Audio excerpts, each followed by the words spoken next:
Hello everyone, welcome back to अंसरकारी।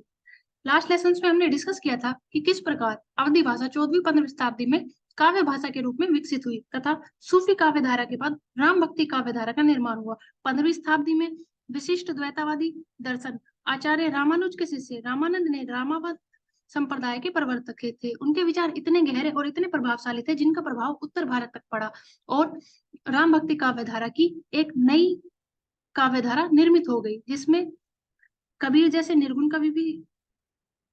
ईश्वर की भक्ति करने वाले कवि भी शामिल थे तथा तुलसीदास जैसे सगुण ईश्वर को मानने वाले कवि भी थे। तुलसीदास जी ने रामचरितमानस का निर्माण किया। आज हम चर्चा करेंगे कि किस प्रकार अवधी भाषा की व्याकरण का विकास हुआ या अवधी भाषा की व्याकरणिक विशेषताएं क्या है। अगर हम जानते हैं कि अगर अर्धमगधी और सौरसेनी अपभ्रंश से ही उद्धृत हुई है और ब्रज भाषा सूरसेन जनपद की और अवधी कसोल जनपद की स्वतंत्र भाषा थी। आसपास होने के कारण अवधी और ब्रज में दोनों में काफी प्रकार की सामान्यता देखने के लिए मिलती है। किसी भी भाषा को जानने के लिए हमें उसकी ध्वनि व्यवस्था, शब्द भंडार, व्याकरणिक संरचना का जानना अनिवार्य है। सर्वनाम रूप, अगर हम सर्वनाम रूपों की बात करते हैं तो हो, अहू आदि जैसे सर्वनाम ब्रज भाषा में दोनों में ही मिलते हैं। अगर उत्तम पुरुष की बात करते हैं, ब्रज और अवधी खड़ी बोली में मैं का प्रयोग खूब होता है और मध्य पुरुष में अवधी, ब्रज और खड़ी बोली में तू, तू, तै, तुम, तुम्हें, तो ही, तोर आदि प्रयुक्त होते हैं। जब हम अन्य पुरुष की बात करते हैं तो अवधी में वह और वे के लिए सो और ते के प्रयोग मिलते हैं, जहाँ निजवाचक सर्वनाम अवधी में आए का रूप धारण कर लेते हैं। संबंधवाचक सर्वनाम में जो, अपभ्रंश, अवधी, ब्रज और मानक हिंदी में समान रूप से प्रयुक्त होते हैं। यहाँ में पता चलता है कि ये विशेषताएं सिर्फ अवधि तक ही सीमित नहीं है। आसपास के क्षेत्र में बोले जाने वाली भाषा होने के कारण अवधि, ब्रज और खड़ी बोली में बहुत सी समानताएं भी देखने के लिए मिलती है, जो कि सर्वनाम के उत्तम पुरुष और मध्यम पुरुष से हमें जानने के लिए मिलती है कि मैं का प्रयोग अवधि, ब्रज, खड़ी तीनों में समान रूप से होता था, जबकि अन्य पुरुष में वह, वे के लिए प्रयोग होते थे, किंतु अवधि में से और ते के प्रयोग होते थे। यहाँ हमें तीन भाषाओं के समानता के साथ साथ डिफरेंसेस का भी पता चलता है। अगर हम प्रसंगवाचक सर्वनाम की बात करते हैं तो अवधि में उसका कवन रूप में प्रयुक्त होता था, जबकि खड़ी भाषा में कौन के लिए प्रयुक्त होता था। अवधियों में प्रयुक्त होने वाले अकारांत और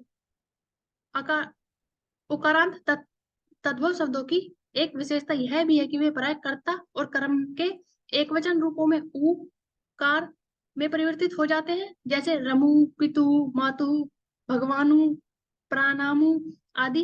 कहीं कहीं यह विशेषता और क्रिया विशेषता में भी यह प्रवृत्ति देखने के लिए मिलती है। पर आश्चर्य की बात यह है कि यह प्रवृत्ति हमें सिर्फ तुलसीदास जी द्वारा रची गई रचना रामचरितमानस में देखने के लिए मिलती है। उनके पूर्ववर्ती कवि जो कि सूफी कवि थे, उनके अंदर यह प्रवृत्ति देखने के लिए नहीं मिलती। अकारांत शब्द वही होते हैं जिनकी अंत में आ की ध्वनि आती है या अंत अ वर्ण के साथ होता है। उकारांत शब्द वे होते हैं जिनका अंत अ के साथ होता है। ध्वनि तंत्र की दृष्टि से अवधि और ब्रज में विशेष अंतर नहीं है। संस्कृत के अधिकांश स्वर और व्यंजन ध्वनि दोनों में ही सुरक्षित है। संस्कृत की कुछ ध्वनियां जो रे, ण, व, श, छ, ग आदि अवधि और ब्रज दोनों में ही रे री में बदल जाता है, न में बदल जाता है, व ब में, श में, श ख में, छ य में तथा य में बदल जाता है, ग्रहण कर लेता है। यह ध्वनि अनेकत्र जय में भी बदल जाती है और न ध्वनि का प्रयोग प्राय दोनों में ही नहीं होता है। दोनों में ही ए और ओ के ह्रस्व और दीर्घ स्वर रूप मिलते हैं। ह्रस्व स्वर जिन्हें बोलने में कम समय लगता है, दीर्घ स्वर जिनके उच्चारण में अधिक समय लगता है। अवधि में लय के स्थान पर रे का प्रयोग कुछ अधिक मिलता है। स्त्रीलिंग और पुल्लिंग एक वचन और बहुवचन दोनों में ही पाए जाते हैं। मुख्य स्त्री प्रत्यय ई, नी, अणी, इणी, आइन दोनों में ही छोरी, बाछी, सिहिनी आदि है। अगर हम संबंध कारक स्त्रीलिंग की बात करें तो अवधि में केरी, की, मोर, तोहारी आदि में प्रयोग किए जाते हैं। विशेषणों में स्त्री प्राय प्राय वही होती है जो संज्ञा के रूप में प्रयोग की गई है। क्रिया के रूप में पुल्लिंग और स्त्रीलिंग के अलग अलग होते हैं। अवधि में पुल्लिंग रूप चला तथा स्त्रीलिंग चली होता है, पर अवधि में ब्रज की तुलना में उपेक्षा कुछ अधिक होती है। इसी कारण तुलसी जी और जयसी जी द्वारा किए गए अनेक बनाए गए उपन्यास साहित्य में भूतकाल किंवदंती में के प्रयोग में स्त्री रूप के स्थान पर पुल्लिंग रूप का प्रयोग हमें देखने के लिए मिलता है, जिसके उदाहरण है पुन्ही रानी हसी कसूला पूछा छा, जो कि पुल्लिंग है पर रानी स्त्री के लिए प्रयुक्त हुआ है। उसी प्रकार का उदाहरण हमें तुलसी जी द्वारा भी देखने के लिए मिलता है। मरम बचन जब सीता बोला, सीता बोला, सीता जी स्त्री लिंग के बाद उन्होंने बोली की जगह बोला का इस्तेमाल किया। इससे हमें पता चलता है कि उनकी स्त्रीलिंग के स्थान पर पुल्लिंग का भी प्रयोग अवधि भाषा में देखने के लिए मिलता है। जब हम एक वचन और बहुवचन की बात करते हैं तो एक वचन और बहुवचन में वचनों के अनुसार क्रियाओं के रूप में भी परिवर्तन आ जाता है। अवधि में इसका रूप एक वचन में काटा या कट और बहुवचन में काटन होगा। सर्वनाम, जब हम सर्वनाम की बात करते हैं तो उत्तम पुरुष में अवधि में कहीं कहीं एक वचन में हम और बहुवचन में हमन और हम सब का प्रयोग मिलता है। हम सब, जो कि संभवतः भोजपुरी का प्रभाव हो सकता है, क्योंकि आसपास क्षेत्रों में बोले जाने वाली बोलियों का प्रभाव भी हमें काफी बार अन्य भाषा पर देखने के लिए मिलता है। इससे कुछ विकार रूप भी मिलते हैं, जो कि जब हम मध्य पुरुष में बात करते हैं तो अवधि में एक वचन तू ते तई आदि होते हैं, जबकि बहुवचन में तुम और तुम सब में परिवर्तित हो जाता है। अन्य पुरुष में एक वचन रूप में ओ, वह, उ आदि प्रयोग होते हैं तथा बहुवचन में उ, ओ, अ, सब, वही, उन्हें आदि प्रयोग होते हैं। जब हम स्त्रीलिंग बहुरूप की बात करते हैं तो वह वहु व आदि में परिवर्तित हो जाते हैं। ब्रज भाषा और अवधि दोनों में ही और ही विभक्तियों के प्रयोग करण, अधिकरण, करण, कर्म, संप्रदान आदि कारकों में व्यापक रूप से पाए जाते हैं। ही और ही, जब हम आरंभ वाले ही की बात करते हैं तो यह एक वचन के लिए प्रयुक्त होता है, और जब यह दूसरे वाले ही की बात की जाती है तो यह बहुवचन के लिए प्रयोग किया जाता है।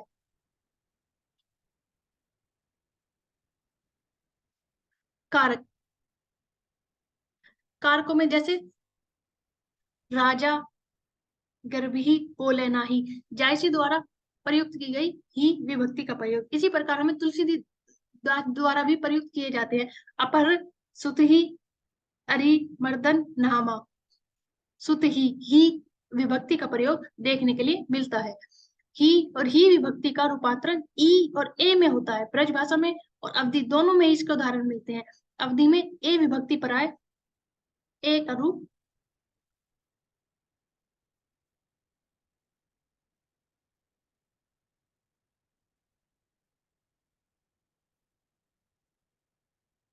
अवधि में ए विभक्ति पर आए ए का रूप ले लेती है, जैसे राजे है, कहा, सत, कहू, सुआ, जो कि पद्मावत की लाइन है। गहने, गही, चांद के कर, ये ओ, डरबकी, जिही, मिचय, परा चंदायन से ली गई है। इससे हमें पता चलता है कि इन विभक्तियों का प्रयोग सूफी कवियों द्वारा अधिक किया जाता था। डॉक्टर नामवर सिंह के अनुसार कर्म संप्रदान में, कर्म और संप्रदान में इन्हें और उन्हें आदि के रूप में चलते हैं, वो इन्हीं और उन्हीं में रूपांतरित हो जाते हैं। जो ब्रज और अवधि दोनों में ही इन विभक्तियों का प्रयोग किया जाता है, ही और ही, संप्रदान और कर्म कारक के लिए। अधिकरण कारक के रूप में ए, आ विभक्तियों का प्रयोग जितना अधिक अवधि में प्रचलित है उतना ब्रज भाषा में नहीं देखने के लिए मिलता। जैसे मूर गवाई चले तो ही बाटा, बाटा आ, अशु प्रभु हृदय अच, भिखाई। संबंध कारक में प्रयुक्त होने वाले परसर्ग केर, कर, करी आदि जिन्हें कई, के, की आदि के रूप में बन जाते हैं। अवधि में केर, कर, करी परसर्ग का प्रयोग बहुलता में दिखाई पड़ता है। संबंध कारक में कई, के, की, को, का आदि विभक्तियों का प्रयोग ब्रज भाषा और अवधि दोनों में देखने के लिए मिलता है। जब अवधि भाषा की बात करते हैं तो उसके कुछ उदाहरण है। सीता, कई, सधु, प्रभु, सुनेवा। जो कि रामचरितमानस से लिया गया है। इसके साथ साथ सूफी कवियों में भी इस प्रकार के प्रयोग देखने के लिए मिलते हैं, जैसे धनपति उन्हें जही कह ससारू, जो कि पद्मावत से लिया गया है। जनक सुता कई सुधी भागमनी, इस प्रकार के उदाहरणों से हमें पता चलता है कि कै कई कई विभक्ति का प्रयोग अवधी भाषा में संबंध कारक के लिए किया जाता था। ब्रज और अवधि दोनों में ही अधिकरण कारक के लिए प्रयुक्त होने वाले प्रसर्ग माज, मह, महा, मधी, में, पर, पे आदि है। सर्ग आई धरती मह छावा, राम प्रकट प्रताप प्रकट अहि माही, धीरे महु जानही श्यारी श्यानी।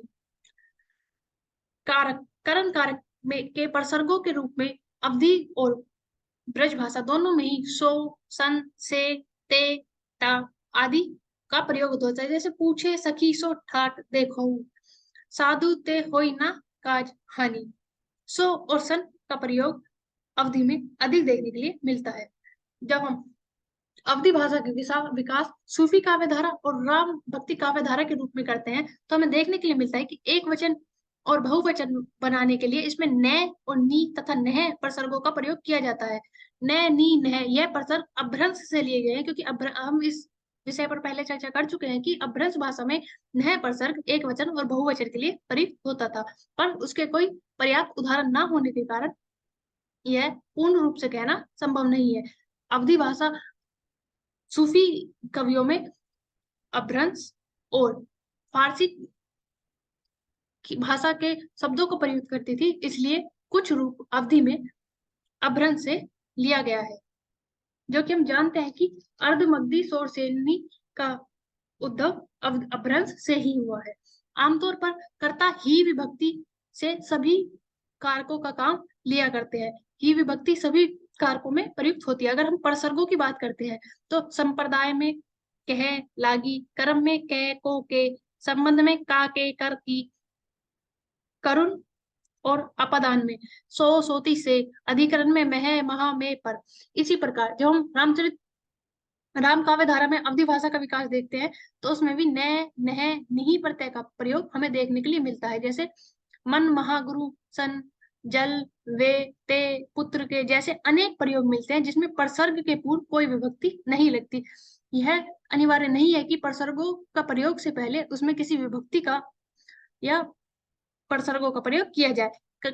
संप्रदान में लागी, हित, कर्म का कह, संबंध का के, कर, करण और अपदान में सही, से, ते, अधिकरण में पर, में, मह, माही आदि। जब हम सर्वनामों की रचना की बात करते हैं तो उत्तम पुरुष में मैं, मह, मोहरी, अन्य पुरुष में वह, ओई, ते, मध्य पुरुष में तू, ते, तुम्हें, तुम, अन्य सर्वनाम में जो ही, कछु, कोहो, काहू।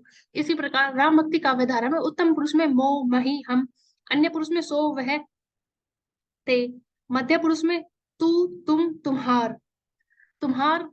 इसी प्रकार के प्रयोग हमें खड़ी बोली में भी देखने के लिए मिलते हैं, जहां मध्य पुरुष के लिए तुम और तुम्हारा या तुम्हारी शब्द का प्रयोग होता है। वहीं अवधि भाषा में राम भक्ति काव्य धारा में तू, तुम, तुम्हारा शब्द का प्रयोग होता है। अन्य सर्वनाम के लिए जो, को, कौन, जिन्हें, कब है, कोई आदि शब्द का प्रयोग किया जाता है। जब हम अव्यय की बात करते हैं तो अव्यय होंगे जैसे कथ, ऊपर, अस, तस, अब, जब, तब, फिर, आगे, पीछे आदि। राम भक्ति काव्य धारा में काल वचन के अनुसार अब, तब, अबहु, तबहु, तबहु, कबहु अवयव का प्रयोग किया जाता है। जब हम स्थानवाचक अवयव की बात करते हैं तो यहाँ, कहाँ, तहाँ, वहां, इस प्रकार के अवयव का प्रयोग किया जाता है। और प्रश्नवाचक के लिए इमही, जिमही, किम, जस, कस आदि अवयव का प्रयोग किया जाता है। ध्वनि संरचना की दृष्टि से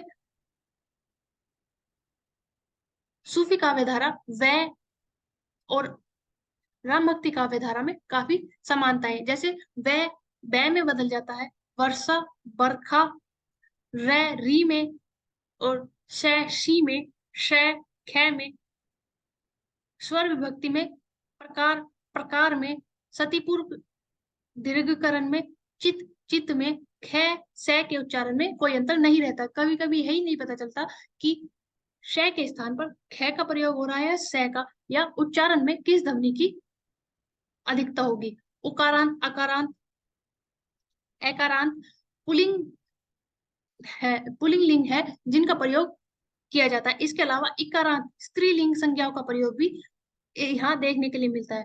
पर जब हम राम भक्ति काव्य धारा की बात करते हैं तो ध्वनि संरचना अवधिकरण किया गया, जैसे कि तत्सम शब्दों का अवधिकरण करने के लिए काफी वर्ण का परिवर्तन किया गया है। जैसे वन वन में बदल जाता है, विरहन शीला विरहन शीला में, श में, न में बदल जाता है, करुणा न में बदल जाता है, अमृता अम्य हो जाता है, बै में, न में, श में, मी में, वत्कल बै में, ल में परिवर्तित हो जाता है, हंस गामिनी में मी वे में परिवर्तित हो जाता है।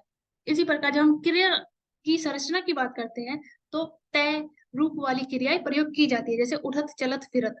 जब हम भविष्य क्रिया संरचना की बात करते हैं तो बै तथा है, करही, करहु, तलब, चलही आदि जैसे शब्दों का प्रयोग किया जाता है। भूतकाल में श तथा वह का प्रयोग किया जाता है। सहायक क्रियाओं के लिए भय, भऊ, भऊ, भयो, रहा, रहे, रहू आदि शब्दों का प्रयोग किया जाता है। संयुक्त क्रियाओं में जो सहायक क्रियाओं से मिलकर बनी हो उन्हें संयुक्त क्रिया कहते हैं, जैसे अहि, आछे आदि। विशेषण संख्यावाचक विशेषण या लिंग वचन विशेषण के लिए लिंग वचन के साथ साथ परिवर्तित विशेषण लिंग वचन के अनुसार परिवर्तित होते हैं, जैसे रीना, रीनी, रानी, रीना, अंधियारा, अंधियारी। इसी प्रकार जब हम संख्यावाचक विशेषण की बात करते हैं तो उसमें परिवर्तन देखने के लिए मिलता है 21, 21,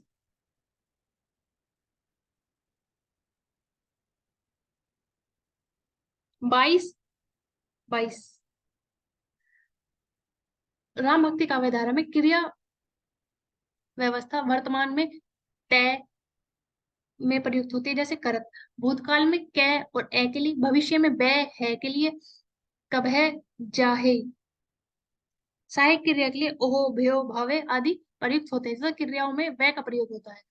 इनसे हमें पता चलता है कि धवन अवधि का व्याकरणिक विशेषता क्या थी तथा किस प्रकार अवधि ब्रज भाषा और खड़ी बोली के साथ संबंधित है, या उनमें क्या डिफरेंसेस है, और सूफी काव्य धारा और राम भक्ति काव्य धारा का निर्माण किस प्रकार हुआ, या उनकी समानताएं और अंतर क्या क्या है। अगली क्लास में हम डिस्कस करेंगे कि पूर्वी भाषा और पश्चिमी भाषा में क्या डिफरेंसेस है, व्याकरणिक विशेषताएं क्या क्या है। Thank you for watching, like share and subscribe to answer कार्य।